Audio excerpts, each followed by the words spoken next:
বিসমিল্লাহির রহমানির রহিম। হযরত মূসা আলাইহিসসালামের আমলে দীর্ঘদিন যাবৎ বৃষ্টি বন্ধ ছিল। তার উম্মতরা তার কাছে এসে বলল, হে নবী, আল্লাহর কাছে বৃষ্টির জন্য দোয়া করেন, এই বৃষ্টিহীন গরম আর সহ্য হয় না। হযরত মূসা আলাইহিসসালাম সবাইকে নিয়ে বৃষ্টির জন্য নামাজ পড়ে দোয়া করতে শুরু করলেন। দোয়া করার সাথে সাথে রোদের তীব্রতা আরও বেড়ে গেল। হযরত মূসা আলাইহিসসালাম অবাক হলেন। তিনি জিজ্ঞাসা করলেন, আল্লাহ, বৃষ্টির জন্য দোয়া করলাম, তুমি রোদের তেজ বাড়াইয়া দিলা কেন? আল্লাহর পক্ষ থেকে জবাব আসলো, এই জমায়েতে এমন এক ব্যক্তি আছে যে 40 বছর যাবৎ আমার নাফরমানি, আমার বিরোধিতা করেছে, এক দিনের জন্য আমার বাধ্য হয়নি, তার কারণে বৃষ্টি আসা বন্ধ আছে।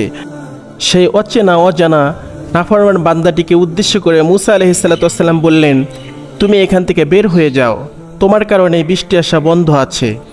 সেই লোকটি ভাবল, এখন যদি বের হয়ে যাই তবে সবার সামনে পাপী হিসাবে লজ্জা পাবো, আর যদি থাকি তবে বৃষ্টি আসা বন্ধ থাকবে। নিজের ইজ্জত বাঁচানোর স্বার্থে সে আল্লাহর কাছে দোয়া করল, আল্লাহ, 40 বছর আমার পাপ গোপন রেখেছেন, আজকে সবার সামনে বেজ্জতি করবেন না, ক্ষমা চাচ্ছি। একদিকে দোয়া শেষ হলো, অন্যদিকে আকাশ ভেঙে বৃষ্টি শুরু হলো। হযরত মূসা আলাইহিসসালাম আবারও অবাক হয়ে জিজ্ঞাসা করলেন, আল্লাহ, কেউ তো জমায়েত থেকে বের হলো না, তবে বৃষ্টি দিয়ে দিলে যে? আল্লাহ জবাব দিলেন, যার কারণে বৃষ্টি আসা বন্ধ ছিল তার কারণেই বৃষ্টি শুরু হলো, আমি তাকে ক্ষমা করে দিয়েছি। সুবহানাল্লাহ। 40 বছরের পাপ 10 সেকেন্ডে ক্ষমা করে দিয়েছেন।